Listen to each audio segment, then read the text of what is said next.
Hey, good afternoon, everybody. Tom Stewart here. I'm with Liz Trotter, and our guest today is Matt Ricketts, and this is Smart Business Moves. Hey. Hey, y'all. Yay. Happy Cinco de Mayo. Woo, tacos for dinner. Yay. You can get any. All the crazies have been out since noon. They've already posted up. Matt, I know how to cook. Homemade tacos. Yes, real tacos with real salsa. I used to live, I don't think you guys know this, but I lived in Mexico for a very short time, Puerto Vallarta. So I can make some pretty darn good. Did I just say Puerto Vallarta? I'm totally lying. I lived in Rincon de Guayabitos. Anyway. Puerto Vallarta. I mean, that was like where the Love Boat docked, right? I did not. I don't even know why I said that. I have visited there quite a few times, and I really love Puerto Vallarta, but no, I did not live there. I lived in Rincon de Guayabitos, and I lived there a short time, and I learned how to make some phenomenal salsa and also phenomenal tacos. Yeah. Happy Cinco driving. Catch you soon. My last vacation right before COVID hit was I was in Oaxaca for my brother's his son's baptism, and so we were in Oaxaca and eating all the good food, and that's the last travel that I've had since this all started. Other than, I did take the RV out a little bit this summer. I guess I can't say it's the last place. It's the last really interesting place that I've been to. Yeah, that does sound cool. That's a very cool place for a baptism. I don't think I've ever heard of anybody. They don't live there, do they? His wife is from there, and he went to medical school. He went to medical school in Mexico City, in Guadalajara. So, yep. Yay! Very cool. That's awesome to have relatives down there, so you can go visit all the time. Hey, y'all. I'm not sure what's going on with Leslie today. It's bad enough if you're driving and texting, but if you're driving, texting, and cooking all at the same time, that's really pushing the envelope. I think it's just, I think that was a like something she had saved, and it just inserted itself. I wish I could say I didn't know what that was and I had never done it, but yeah, been there. Hey, TJ, I missed our call today. Sorry. I hope it was a good one. I'm sure it was. Hey, Linda. Oh, Tina's on here too. Hey, Tina. We have an office in Greenville, and it's in a kind of a strip mall type thing, and there's a Mexican restaurant in that strip mall, and they closed today because they didn't have enough kitchen help to actually handle the volume. Oh, wow. Oh, that's so awful. That's sad, isn't it? So sad.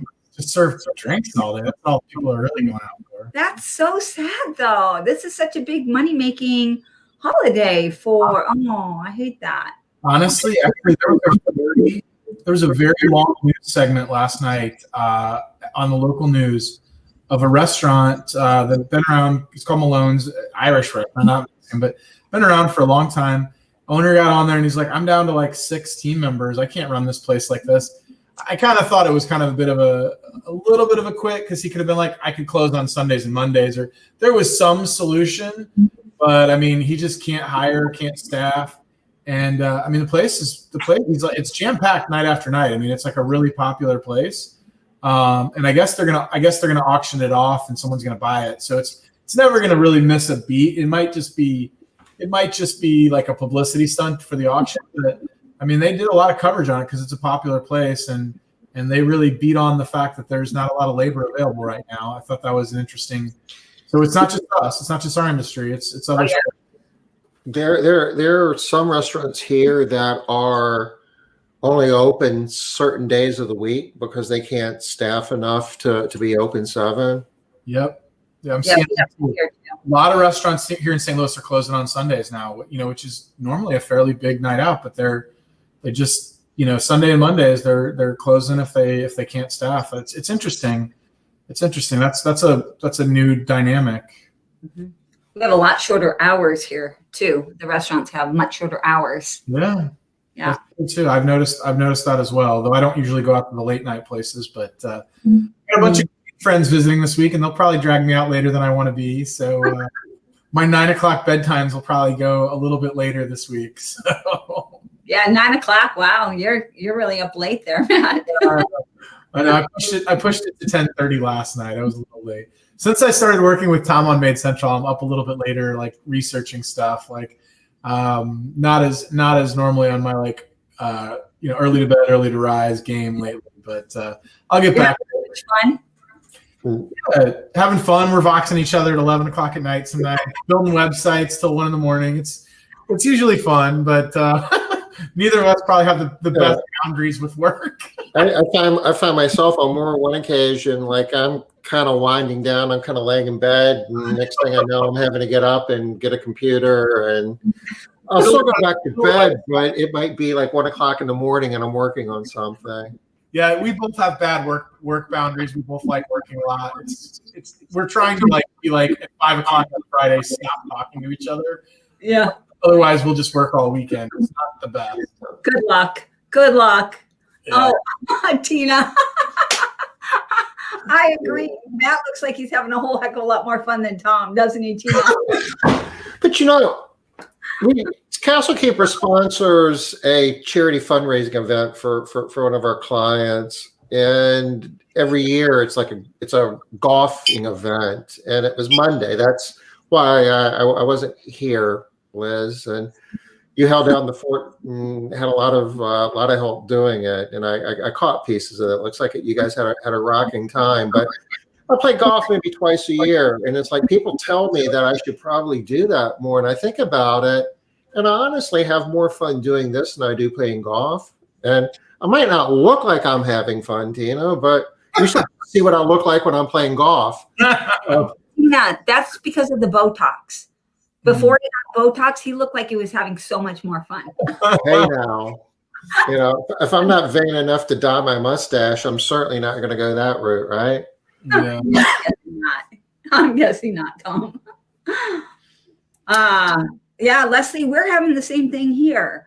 Mostly we are getting from all of the places that used to do their own cleaning, like we have like an Alzheimer's place. We got a call from them.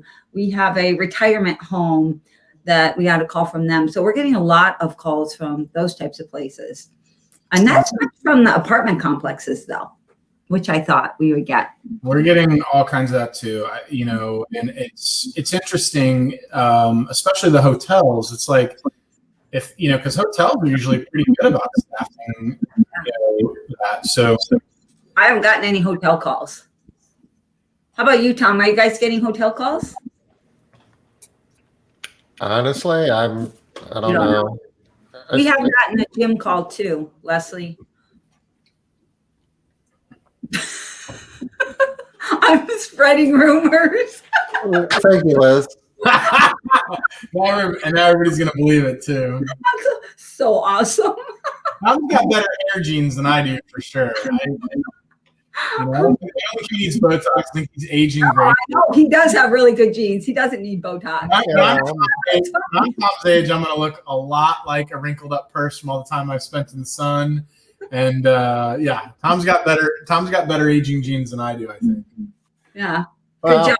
It's the Botox, Matt. Botox won't help me up here though. Tom's got that. That's so funny. Poor Tom. You can't win with me, Tom, Now to the slideshow, Tom said. Yeah. I have a sense of humor. I kind of roll with it. I'm used to it. Matt and I were having a discussion earlier, and I guess kind of the overarching premise is under certain situations, you just have to have a high level of self-esteem to make it work. And I feel pretty good about myself, so I can take all this. Oh, that's good, Tom. Now you're just going to have to practice taking it with a smile. or is the Botox affecting that? I am smiling. I mean, this is smiling. Come on, Liz. How many times have we been like doing videos and photo shoots and crap like that? And it's like, okay, take 52. Come on, Tom, smile. And it's like, I am smiling.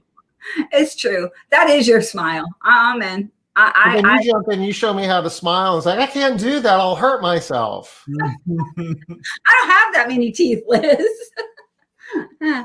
All right. Well, I'm really liking your new deck here you have, Tom. This is nice. Looks good. Well, Matt did this. I was trying to be nice. Make up for the Botox, Tom. I That was Tom's deck. I just ran it through some artificial intelligence. No, okay. There's some software you can use to clean up your decks to make them look kind of fresh. Make them look presentable. It does look good, Matt. Good job. Okay, we got a lot of work to do today here, so let's get with it. We want to talk about converting performance pay, and that's really kind of relevant to everything we're talking about here, right? Because we can't hire people, so there's a lot of things that we need to do in order to fix that. But pay is certainly a component of it, right? Absolutely, huge piece. So everybody give a thumbs up in the chat if you think that your pay could use an overhaul, because we're going to cover some really cool, like 2 or 3 different really interesting ways you can pay your people today. So just give us a thumbs up in the chat with a little emoji or something if you can use an overhaul in this, because I got a lot of good ideas and changed mine probably 3 years ago, and it's really helped my business. And I'm warning you guys, get your emoji on there, get your thumbs up, because Matt's deleting people who don't. Okay. Kidding. It's okay. You don't have to respond. You can just type thumbs up. Yeah. Good job, TJ. There you go, TJ. All right. TJ, although, dude, when he makes changes, this guy jumps on changes. I am so impressed by TJ. I just got a shout out there. Not everybody can implement on ideas, and that's not a skill that a lot of people have. But thumbs up and shout out to TJ. A problem was pointed out. He noticed it, and he was just like, bam, on it, improving numbers. I was like, man, that's good. Leslie, if you're hooked on hourly, I think it's because it is easy, but it may be that there's some opportunities here. So I think Tom's going to show a pretty cool deck today. Yeah, we're gonna jump into this, but the long and the short of it is we only have so many salary dollars to go around, so we need to squeeze as much value out of it as we can. And we've talked about productivity and efficiency and scheduling and thrown around terms like maximizing the return on human capital. But part of all of this is creating a pay plan that incents your workforce, creates an incentive for your technicians to be as productive and efficient as possible. It needs to be economically rational to do that. And there's ways to manage hourly pay, but am I getting an echo? I can mute Tom if you are. Yeah, I muted myself. If you try to mute, I think we'll solve it. Okay. Well, test. Oh, she muted and disappeared, and now she's back. Wow, like magic. Real quick, there's a lot of different ways to pay, but hourly is certainly an easy way to do it from an administrative standpoint. The least amount of paperwork involved. Sometimes you can do a split hourly, and that's a payroll function that we support in Made Central, where you're paying a higher hourly rate when you're actually on a job cleaning and a lower hourly rate when you're between jobs. Even if you're doing that manually, that's not terribly difficult to administer, but usually you need spreadsheets and some way to do the math. But the two that we're going to be spending most of our time talking about today are commission pay and job ticket hour, because those are the types of pay that you can, if you're really good and if you're productive and you use your time wisely, you can make more money in a less amount of time as a cleaning professional. And it really creates an incentive for people to use their time wisely and to perfect their trade where they can be productive and clean as fast as they can, still meeting the scope of work, obviously. Commission pay, everybody I think knows what that is. It's a percentage of the revenue generated. If you got a job for, $150 and maybe you're paying, 40% commission to the technician cleaning, it would be 40% of $150, which would be what, $60, I guess. Is that right? No? What's 40 times 40 plus, so yeah, $60. Job ticket hour is a variation of that you do some calculations. We're going to show you how to do the calculations to figure out what your commissions would need to be. If you're doing commission or if you're doing job ticket hour, you're paying an hourly pay for just the time, the allowed time for cleaning a home. So you do a quote and you have a home that you figure out it's going to take 3 labor hours to do it, then you have an hourly rate you pay to those 3 labor hours. So if the technician is able to do it in 2.5, they still get paid for the 3 labor hours. Or if they take 3.5, they're still only getting paid for 3. So they have an incentive to be fast. And you have an incentive to bid properly and make sure your production rates are right as well, because you'll have happier employees if you do this. It's definitely these types of pay are definitely two-sided. You have to get it right on the sales side first, though, for this really to work, and know your production rates and do a good job tying the allowed hours that you have to realistic time that your employees can do this work. That's really important for this to work. It truly is. If you're not very good at predicting how long it's going to take to clean a home, then it's hard to do job ticket hour. And if you don't get your rates right on the commission, you're not going to make money as a company, but your technicians aren't going to be making enough money either. And they're going to let you know it. And which is kind of makes it self-correcting in a way. There's a lot of tools that you can to dial this in and fix it if you get it wrong. And we've talked about rate adjustments in the past, but the big point of it here is that incentive pay plans give you the opportunity to incent people to be as productive as they can be and maximize the amount of revenue that they're generating per labor hour.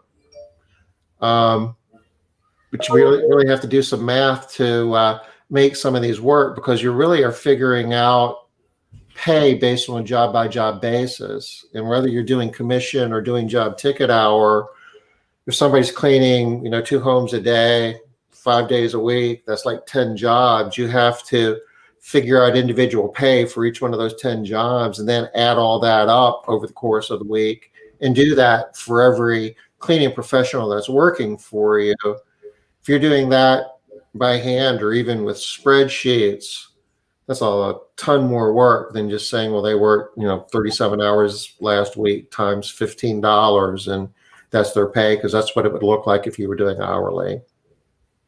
Tom, don't most software programs handle all of these different types of pay, though? I think that's common now, yeah?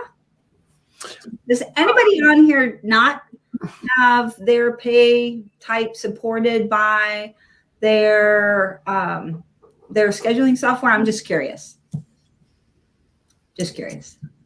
My last software didn't support how we paid. We had to run it all through spreadsheets. It was.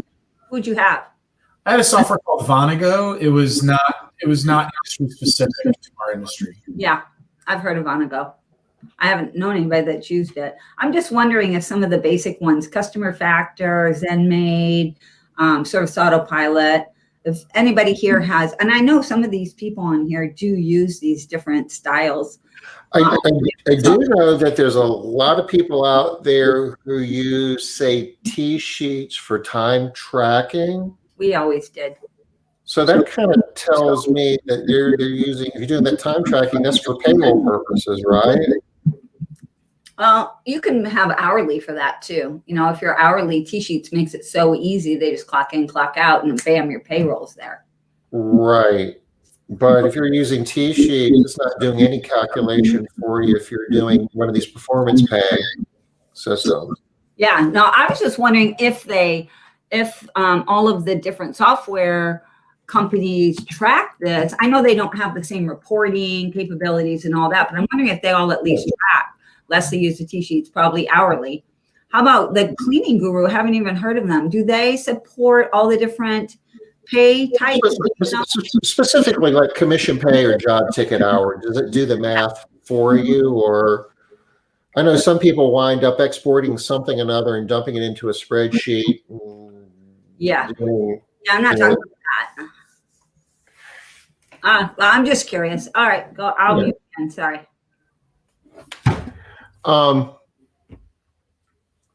one of the things that you need to do to start this whole process out is to figure out, what is it that you're trying to pay on an hourly basis, regardless if you're doing commission or job ticket hour or split hourly or whatever. At the end of the day, you need to have some idea as to what you want that to translate into in terms of out of, the normal work week, what hourly rate do you want that to translate into? Because, Department of Labor, regardless of what you're using, is going to ask you to prove that you're at least paying minimum wage. And they're also going to check to see if there's any overtime. And if it is, you have to be able to calculate an equivalent hourly rate for the first 40 hours worked, and they pay time and a half for all of the hours over that. So, if you want to pay commission and you're asking yourself, what percentage do I need to be paying? Or if you're paying job ticket hour and you want to know what hourly rate per allowed hour I want to be paying, you start by asking yourself, well, if somebody works an 8-hour day, what is it that I want them to, what's the equivalent pay per hour for that 8-hour day? Then you want to do market analysis to figure out, well, what your competition's doing.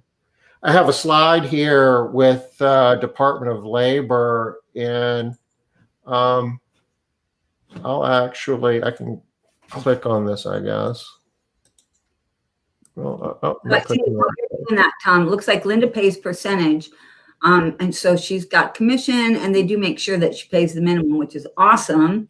I've had so many conversations over the past week, people wanting to know if you have to pay people for drive time between jobs.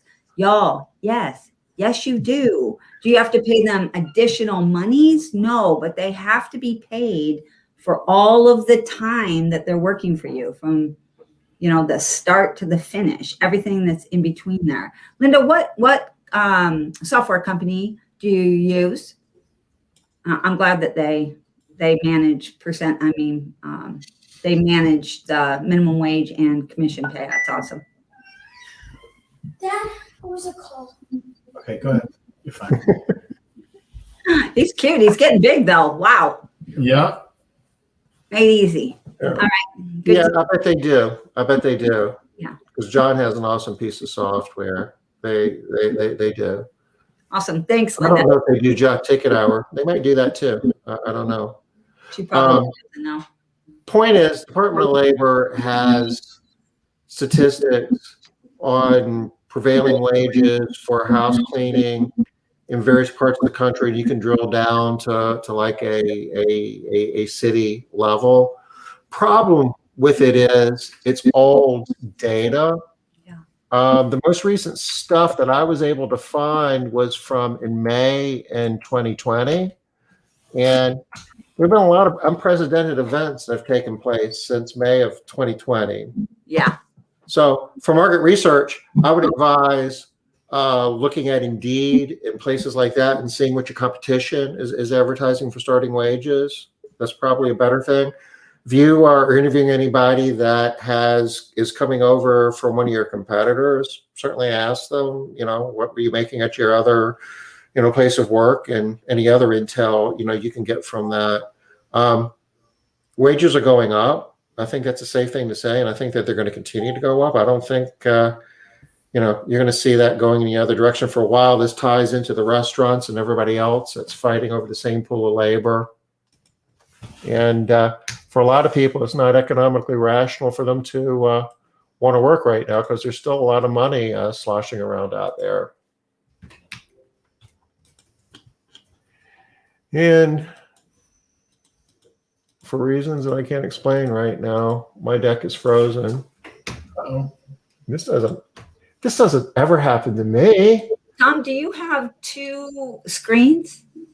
I've got 4, Liz. I'm just totally giving you a hard time. I don't know. I would stop the share. Maybe. I did laugh the other day, Tom. I was watching something, and you were on it was a recording, and you were having tech problems. And I was like, wow, that is something that is never seen. I'm the one with the tech problems, not you. I was having to do what? You're having tech problems, you had the wrong camera or something like that. You probably were still in like a Ring Central meeting, and so you couldn't access your camera. And I've had that. Is the only reason I know why that would be a thing. But I thought it was funny that you were dealing with it. I don't ever think of you as having any kind of tech problems, not even frozen decks. I've been spread a little thin lately. Is that? Oh, there we go. There you go. You got something. Yeah, I got something. I had to close it.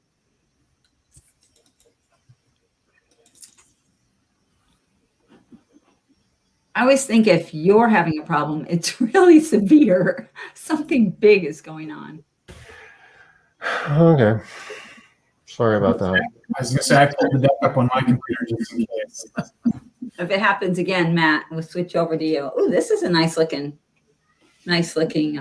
deck. Okay. Let's talk about converting from clock pay to job pay. So this is a little more complicated than some of the other examples we've talked about, because this is assuming that we have a two-person team. And let's suppose that two-person team starts at 8 o'clock and works to 12, and they take a lunch and then work another 4 hours at the end of the day. So they're actually on the clock for 8 hours, this two-person team. And let's suppose that they clean 4 homes, and each one of those homes is like an hour and a half. Okay. So they're on the clock for 8, and they actually spent 6 of that time cleaning, and 2 of those hours not cleaning, driving and meetings and stuff like that. Wow. Matt cleaned my deck up a little bit. So let me get my bearing straight here. We've got some metrics that we're going to share with you. Average revenue per job hour. These are the metrics that you need in order to figure out how you take whatever your target hourly pay is and convert it into percentage for commission. You need your average revenue per job hour, and that's just the revenue for a period of time divided by the number of actual hours that your technician spent cleaning homes. That's pretty straightforward. Got this term called efficiency factor, and for you guys who've been on some of our KPI discussions in the past, you understand what that is. It's the time that your technicians spend in the home divided by the actual time that they're on the clock, that they're working. So in the example that we saw, they cleaned homes for 6 hours, but they were on the clock for 8. So 6 divided by 8, that's 75 on the efficiency factor side. Third thing that we need to calculate is the average revenue per clock hour. And that's just taking the average amount of revenue that we have for a period of time and dividing by the clock hours that it took to generate it. And then we calculate the commission percentage, which is the target hourly rate divided by the average revenue per clock hour. And this looks like a plate of spaghetti, but oops. I think we might have that slide out of place. I think we moved it later. Maybe we didn't. This isn't the saved one, Tom. Let's just, clock hours come out to be 16 in this example, for instance. And the job hours come out to be 12 because we've got 2 people on it, right? 2 people working for 8 hours, 2 times 8 is 16. That works, right? Yep. They spent an hour and a half times 4 or 6 hours. 2 cleaners. So 2 cleaners doing an hour and a half job. That's 3 hours per job times 4 jobs. That's 12 hours. So this is where the efficiency factor comes into play. 12 job hours divided by 16 clock hours is 75%.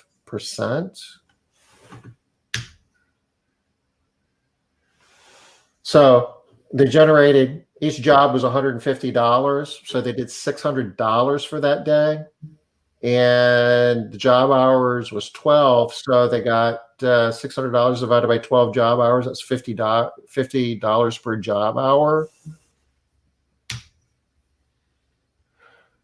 Ooh, and you take that $50 per job hour and you divide it by your efficiency, or you multiply it times your efficiency factor. That gives you $37.50 per clock hour. So if your target pay is $15 an hour, you take your $15 an hour and you divide it by your $37.50, which is your time per clock hour, and that gives you 40%. So in this scenario, if your average bill rate is $50 an hour and your average efficiency factor is 75%, and you're shooting for $15 an hour, you would be paying 40% commission. Now you would split that between those two people in that case, and they could be making 20% apiece, or the team leader could make 22 and the helper could be making 18, but together it should be 40%. Yeah. If we want to go back to the other slide, that's pulled from my software a couple weeks ago, maybe. Little hard to read. We can look in the software a little bit more, but I want you to think about what you can accomplish here. So if you look at my payroll to revenue, it's at 36%. Now I think there's a flaw in this that it's counting tips in my total revenue, and that's why my number is below 38%. So if you back the tips out, I keep my payroll to revenue right at 38%, and I pay my people right around $20 an hour, $19.55 an hour.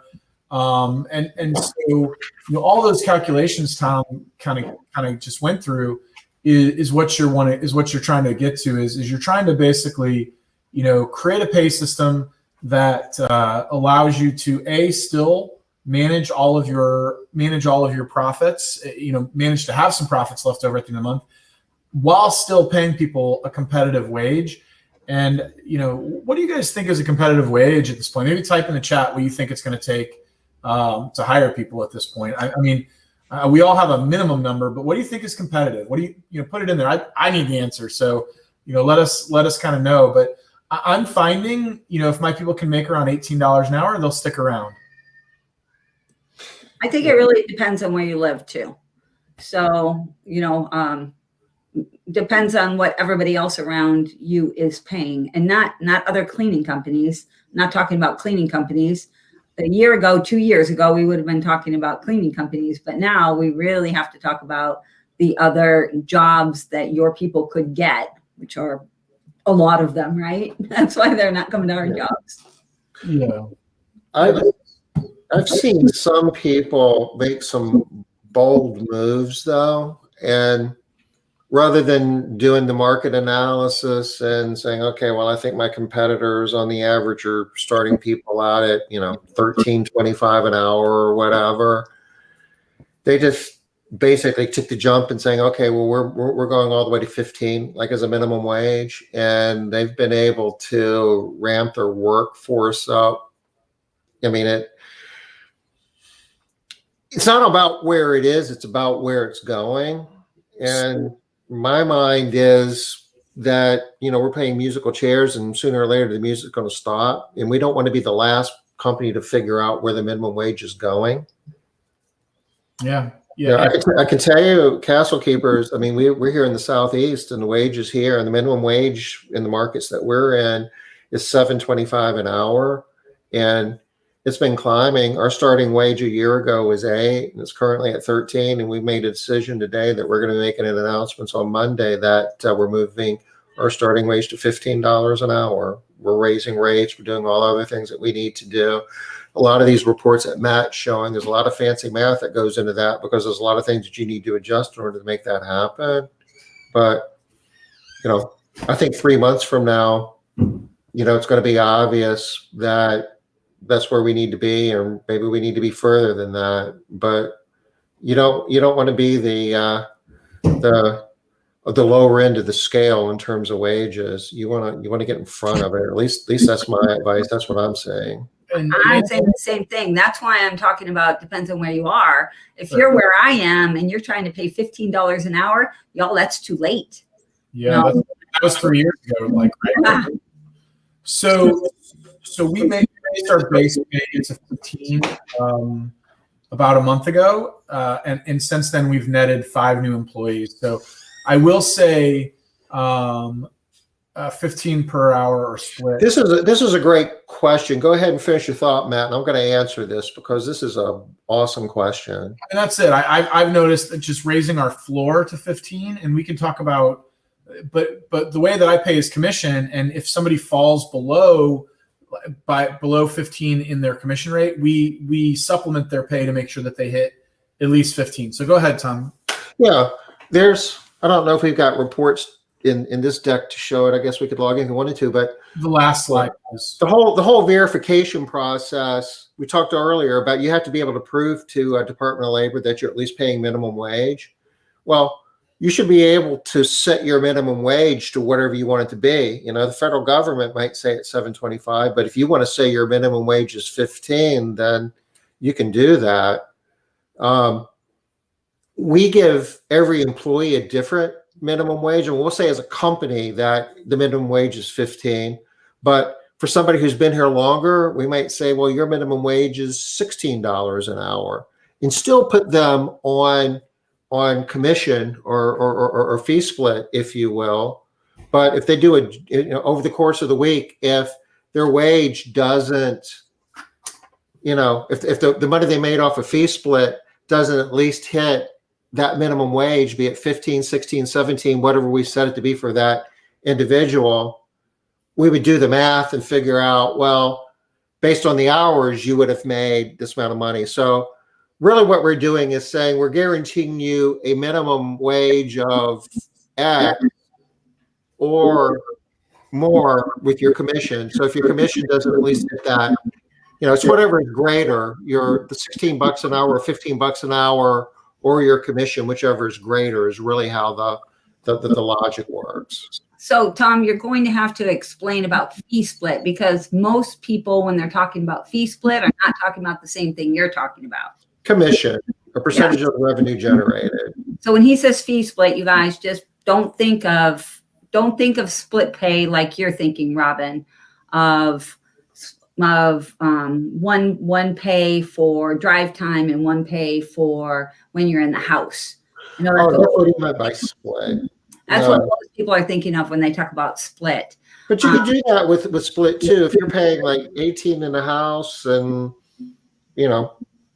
8 driving or whatever you want to do there, you can still set a floor and say, I'm guaranteeing you at least $15 an hour. So if the math on that split came out to be $14.50 an hour, and they worked 40 hours that week, then they would get supplemental pay, additional pay of an additional $20 to bring them up to that guarantee of 15 an hour.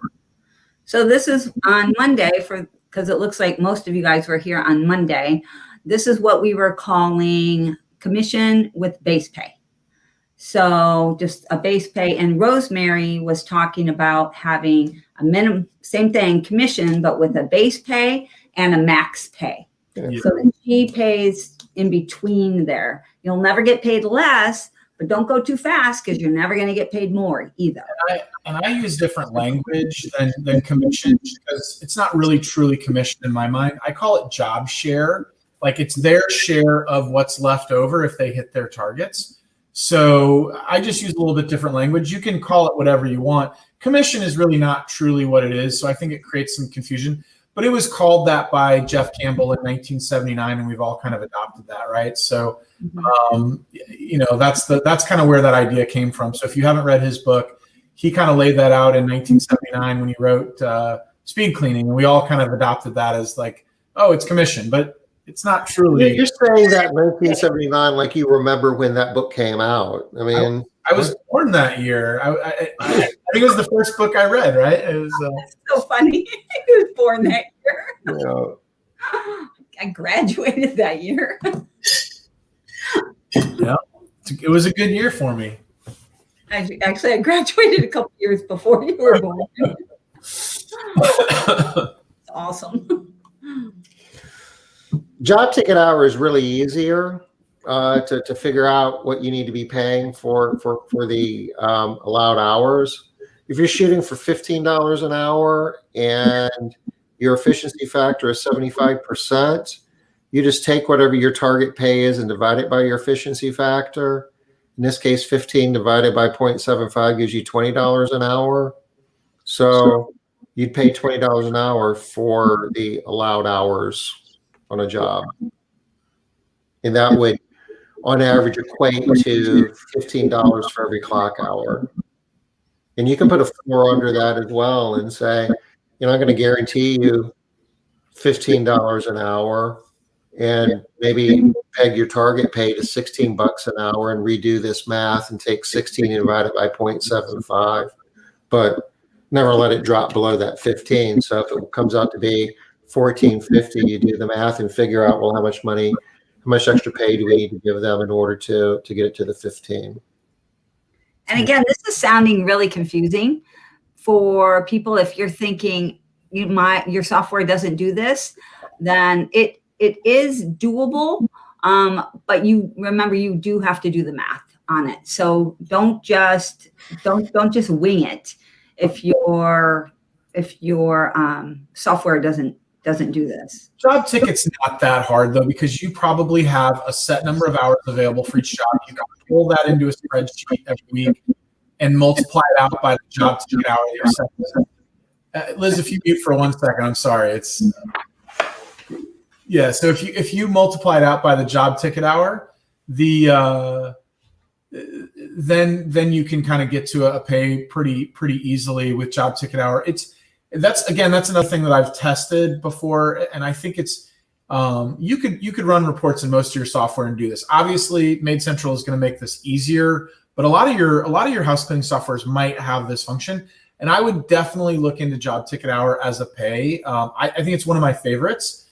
I don't do this personally because, again, change is hard and I don't want to go through change. We have something that's working. We're paying our people really well. It's incentivizing what I want.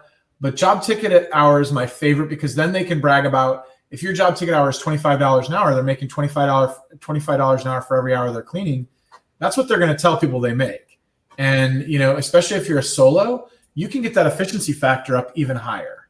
Like if they start at their first house and end at their next house, and they only have one little drive time in between, this can make what they look at what they make per hour look really good and attractive for the job.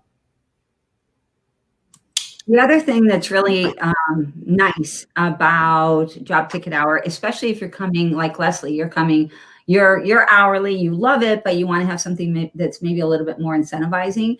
Job ticket hour is awesome because you retain the ability to give raises out based on the additional performance metrics, where percentage, that's not typically how it works. With percentage, they get their raises in pay based on you raising rates to the client. So I think job ticket hour is good because of that for a lot of people as well.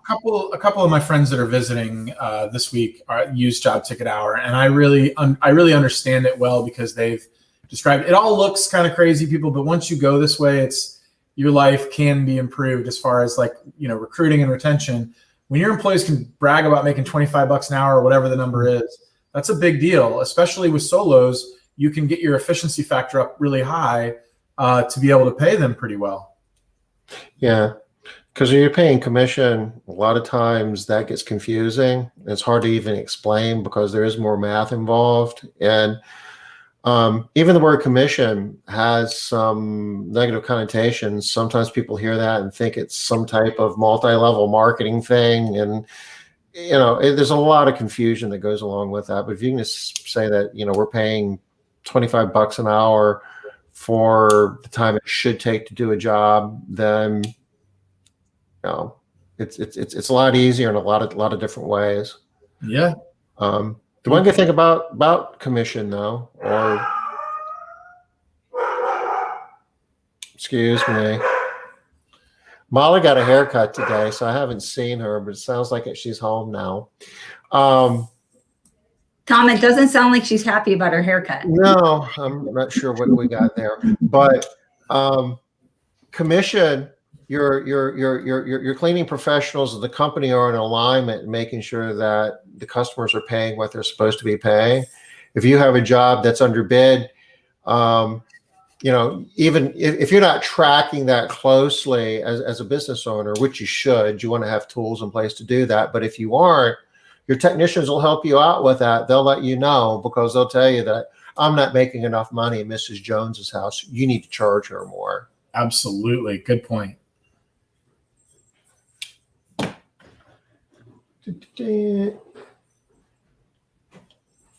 So our average revenue per job hour, we've kind of went through that. The whole allowed hours. Anything here, Matt, that we haven't touched on already? I just think we hit it. You just hit it on the head, though. Like, whatever you do, if you're going to use these two programs to pay, you need to have good tracking and good. I call this dispatch and basically after the fact. So like, scheduling and sales, you need to do a good job scheduling and making sure that the sales numbers align well. But after the fact, you need to be tracking, day in and day out as you dispatch jobs to make sure that you're hitting your target hours. And you need to be watching this and really asking questions if you're not hitting targets, because it won't cost you more money, but it'll cost you employees if you're not hitting your time, because they're not going to be happy with you if you're not bid properly. So they need to be able to hit that target or less, or in less time for this really to work well. Well, that is one benefit of having a base pay on your percentage as well. You will notice it really quickly, because if your people are making base pay, that means you're losing money. You're having to supplement their pay to get them up to base pay. Yeah, so you will recognize that. Yeah, nobody's happy then. Look at that dog. Yeah. Let's see. Molly, come here. Yeah. She's really unhappy about that haircut.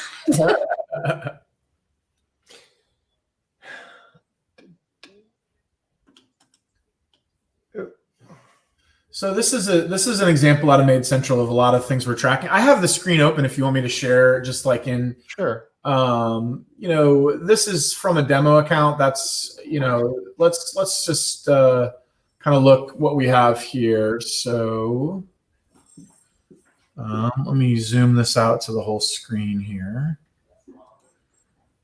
All right. Do you guys see? Yep, there we go. Let me make the numbers bigger here. So this is from a demo account. We've got Alice Cleaner, Penelope Cruising, some not real people. But what I want to show you is that you can track all this in software. A lot of your software does it, but in Made Central is like, this is all really easy to do. And I think this is one of the key reasons that my employee turnover is incredibly low, because we're paying close to $20 an hour. Pre-pandemic, we've always paid well. And now I'm like, I'm about to raise my prices another 5%, which gives my employees another $1 an hour raise at our current pricing. We're hitting close to $70 an hour with our cleaning rates. If you're not there yet, I get it. Like, I've got a little bit of advantage because I've always been a little bit higher priced. But we've talked about this before. Raise your prices, because that can affect what you can pay your employees and so forth. But so you should be tracking the total job hours that your employees are working. Paid hours, right? For if that's how you're paying, right? If you're paying, on the job cleaning, allowed hours would be where you would be tracking this. And Tom, you're doing the slideshow. Do you want to just, talk through anything here? Go ahead, man. But if you were doing allowed hours and that's how you would pay, this would be what you would be tracking. So even if they were over on their job hours like they are here, this would be the number that they would be paid. Again, you still need to be tracking all of their drive and office hours. You can't not track this, because you need, for compliance, to be able to show their total clock hours and make sure that they made over minimum wage. So on their end, you want to be able to show them that what they made, what they made per hour. Talk about the compliance thing just for a second, because we mentioned that, and it's like, what does that look like in the real world? Well, it's a Department of Labor thing, and as a rule, it's not an issue until it's an issue. And typically it becomes an issue if you have an employee that makes a claim that they're not being paid fairly. And if that's the case, then the Department of Labor will do an investigation. And they call it an investigation. They don't call it an audit. They call it an investigation, because a claim was made that people weren't being paid fairly. And that's where all of this information is needed, because that's what you need to show to the Department of Labor to prove that you're paying people fairly. Who's ever done one of these? I have not. I know some people that have. What's that? I've been audited, but I haven't had an investigation done, but I have been audited. Well, it's still pretty intense, wasn't it? They were in your office for almost 30 hours that week, right? It was pretty intense. That was OSHA that you're thinking. Oh, that was OSHA. Oh, yeah, OSHA is a different animal completely. Yeah. DL, that was 2 weeks, Matt. So oh, yeah. I would have loved it if there was 1 week. But yeah, I have been audited, and like for OSHA. This is a really big deal. So earlier, you guys, Matt was talking, he's mentioned twice now how he changes his language, or he knows of people that change their language so that the employee believes that they're getting paid well. He said that one example is his friends that pay, did you say they pay job ticket hour? Right? They pay job ticket hour, and they're still lows, and their job ticket hours are in the range of $24 to $25 an hour. So they tell their people that they pay $24 to $25 an hour, but I'm sure that they're also very careful to say you do get paid for drive time. Yes. So one mistake that I hear people saying a lot is, no, we don't pay for drive time. Instead, you get paid for your time in the house, either your job ticket hour or your percentage. That's a mistake, y'all. Don't ever say that you don't pay for drive time. I mean, unless you're not, but ideally that's against the law. So, and for some of these incentive pay programs that we've talked about, that's why it's important to have, these are your gross pay for this period of time, week, 2 weeks, whatever it is. And these are the total clock hours you worked, which is including the drive time and everything else, and doing the arithmetic where you take the pay and divide it by those total clock hours to show you were paid, $15 an hour for every hour you were on the clock, including drive time, meetings, plus the time that you were cleaning. Yeah, so it's all tracked, and you need to be able to identify some different things. So one thing we talked about is the supplemental pay. This is zero in this example. If we were looking at like a report from mine back on the slide, we can go back to that. I had some employees that fell below supplemental pay, and so I wanted to maybe discuss that. Maybe we should show that slide, because there was a couple things on there where you can kind of see a more real world example of how we pay versus this. And a couple of things on that slide may not be clear because we don't go over it. But also within the software, you're tracking overtime. So gross wages before overtime. The software also tracks sick time, pay time, sick, PTO, however you want to pay people. And in the example here, they average out to about $14.38 per hour. And, however you want to pay, that's probably not going to cut it anymore. This is just like a demo account we have. And what I also really want to show is you want your employees to be able to have access to this data so they can understand how they're paid. So however you pay, you need to basically make it really clear to them to avoid the frustrations and the pain of having to explain this every week. So if you can display it in their pay and they can see it, you won't have to sit down every week like where they're feeling like they're getting ripped off somehow by your company. So you want to be able to show it even day by day and job by job if possible, and see what they made, in every single, potential instance of how you pay. If you have a complicated pay system where you have, pay for drive time that's different than pay for, other time, which is what is kind of in this example here, where they're getting a lower hourly rate for their time driving.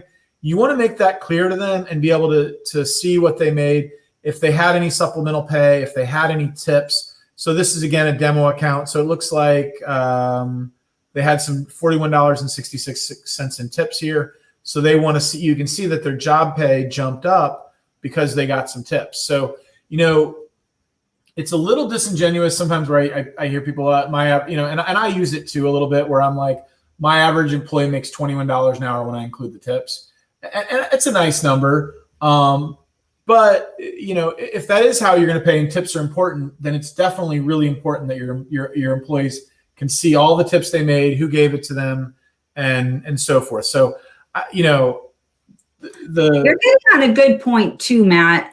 I just had a conversation with a business owner that got into this little bit of a sticky widget. So if you are advertising, you have an ad out that says that average pay is whatever, $20 an hour. And then your employees all get together and they're all talking about their pay and they're making 16, 17, 18. There's going to be a revolt because you're lying in your ad that they thought they were going to make $20 an hour. That's what you told them. That's the average pay. And nobody in this company makes $20 an hour. That's going to cost that. You don't want to mess with people's pay, y'all. That is one area that you do not want to mess around. Or another part of this, or variation of that is, as we're getting into this situation where wages are going up, and if you're raising your minimum wage, you need to be sensitive to all of the people that are currently working for you. And you can't be hiring new people at $15 an hour if you got people that are currently working for you for $13. Right. That maybe they will be making $20 an hour, and you forget to take care of the people that are currently making 18. And you don't want to say, well, I'm paying the new person more than I'm paying you. That can happen too. Don't let it happen. Before we forget, I'm going to put this in the chat I'm doing a webinar next week, a week from today. I'm going to put it in the private chat. Can you grab this, somebody, and put it into the main chat? Can try. Can try. That looks good. That's a good looking deck there too. Matt does a good looking deck, doesn't he, Liz? Robin, you're right. A rising tide raises all boats. Yes, absolutely. So, just to kind of end, this is going to be something that I'm going to cover in some fashion on my next webinar. So I'm doing it kind of based on some principles that I learned from Tom and Liz, and I'm calling it the Foundations of Cleaning Business Success. I'm going to break down 4 key areas of cleaning businesses, and one of them is going to be this employee engagement. I consider how you pay people a really big part of engaging with your employees. So we're going to cover some of this, and then we're going to take one of these 4 segments, do some deeper dives into some additional webinars. So this Foundations of Cleaning Success is going to be next Wednesday, May 12th, 1 p.m. Eastern. Tom, I got it right this time, 1 p.m. Eastern. It's not going to overlap with any other Made Central activities that we have going on. Yay. 12 p.m. Central and 10 Pacific. So you just go to this madecentral.com/learn-the-foundation. So I maybe should have just made even a simpler URL, lesson learned. I will probably just shorten those in the future. But we put that into the comments, I hope, and it's going to be a great series, and I should go to Foundations 11. I'm going to be there the last couple of days because I need to announce. That's another thing I need to announce is a conference for Made Central users. That's going to go live. I can't put that out today, but I'm going to put it in the private Made Central group for any Made Central users that are on there. There's a special bonus in the Made Central private group that I'm going to put out tonight or tomorrow morning. I don't know if I have enough time left to get that out there, but it's all tested and live, and we're ready to make that announcement as well. But please come to this. I think there's going to be a lot of great learning opportunities.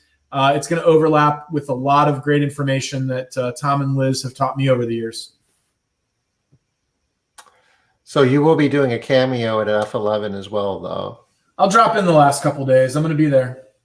I'm excited. I'm going to bring a bike and ride my bike outside in beautiful South Carolina. You get one of those and the bikes. last couple of days is when we do marketing, y'all. So that should be awesome. Yeah. And Matt, your Made Central event that is after Foundations, that's going to be only for users, though, right? It's not.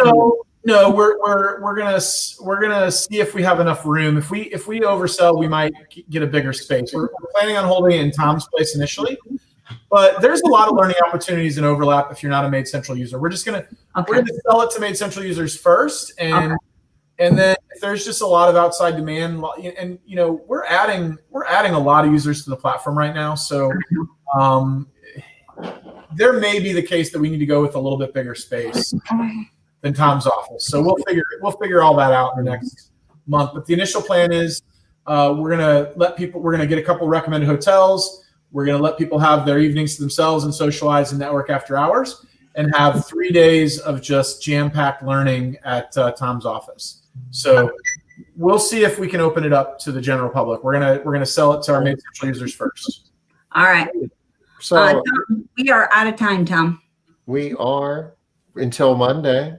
Until Monday. We're never out of time. It's just for the moment. What are we talking about Monday, Liz? On Monday, we are talking about reviews, getting more reviews for your business. We will have 2 guests on.